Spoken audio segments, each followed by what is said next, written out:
Alors on a entendu effectivement beaucoup de choses, un très grand intérêt marqué pour les TPE-PME, ce qui va évidemment dans le sens de l'action de la CGPME. Deux mesures nouvelles, entre guillemets.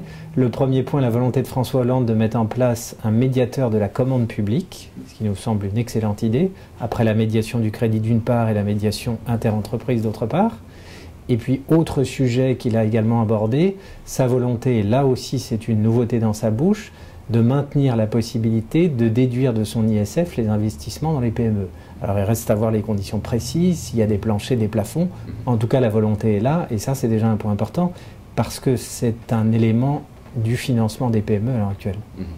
Il semblait, on avait ici un candidat à l'écoute en tous les cas. Si, absolument. Il y a eu d'ailleurs un véritable dialogue, il y a eu une pointe de critique d'un côté et de l'autre, mais ça fait partie d'un dialogue républicain normal. En même temps, évidemment, la CGPME n'est pas d'accord, loin s'en faut, avec l'ensemble du programme développé par François Hollande, pas plus qu'elle ne partage d'ailleurs l'ensemble des programmes des autres candidats. Notre rôle, c'est simplement de faire remonter les préoccupations et de bien faire comprendre aux candidats les valeurs également qui sont portées par les TPE-PME. Donc je crois qu'on est dans notre rôle et c'est certainement pas d'appeler à voter pour ou contre tel ou tel candidat.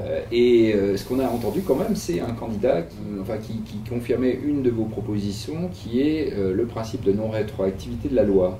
Alors ça, effectivement, c'est quelque chose de très important. Non-rétroactivité des textes, on y tient beaucoup parce qu'on a eu des entreprises, je pense par exemple au photovoltaïque, et ça a été évoqué ce soir, avec des entreprises qui se sont engagées dans une filière et elles étaient incitées par les pouvoirs publics à s'engager dans cette voie.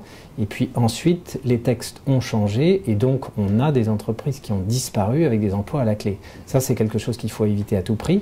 Et puis au-delà de la question de la rétroactivité, plutôt de la non-rétroactivité, un point essentiel pour nos entreprises, c'est celui de la stabilité. C'est-à-dire qu'on veut qu'on arrête d'enchaîner et d'empiler les textes les uns sur les autres, et on veut enfin, c'est vraiment quelque chose une demande très forte de la part des chefs d'entreprise, avoir une visibilité et pouvoir compter sur une stabilité législative et réglementaire. Sur la thématique emploi-formation, François Hollande a réexpliqué son contrat de génération. Quel est votre point de vue sur...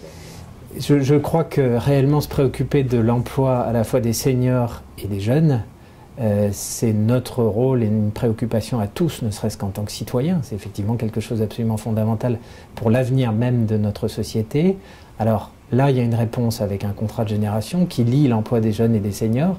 L'idée nous semble assez séduisante, sur le papier en tout cas. Maintenant, il faut qu'on regarde quelle est la mise en œuvre. François Hollande a évoqué tout à l'heure le fait qu'il y aurait des incitations particulières pour les entreprises de moins de 20 salariés à s'engager dans ce contrat de génération. Nous, ce qu'on peut craindre de l'autre côté, c'est une liberté à l'embauche pour les chefs d'entreprise qui pourrait éventuellement disparaître ou être restreinte. Donc on veut simplement aller vers des incitations, mais on ne veut certainement pas voir disparaître de l'autre côté, par exemple, certains allègements de charges pour les entreprises pour financer la mesure, ou voir les chefs d'entreprise contraints dans leur plan d'embauche, d'embaucher plutôt certaines catégories que d'autres. Dans une toute petite entreprise, on n'a pas nécessairement la faculté de choisir entre un jeune ou un senior, et on choisit avant tout une compétence. François Hollande, au début, a rappelé qu'il valait mieux des lois justes, peu de lois, mais des lois justes, et bien penser qu'une quantité de lois inutiles. Dans votre sens, finalement. Oui, sur ce point-là, il va évidemment dans notre sens. Vous évoquez le Code du travail. Oui, c'est un point important. On a rappelé que le Code du travail, dans les 5 dernières années, entre 2005 et 2010, s'est épaissi de 20%. C'est-à-dire qu'on est passé de 2700 à 3200 pages. Donc vous voyez bien que là, il faut nécessairement mettre un coup d'arrêt. Et puis je crois que cette préoccupation, ce message, on commence à le faire passer à l'ensemble des candidats. Et je vous rappelle que de son côté, Nicolas Sarkozy s'est engagé à ce que, dorénavant, quand un nouveau texte paraîtrait, il y en aurait 2 autres qui seraient supprimés.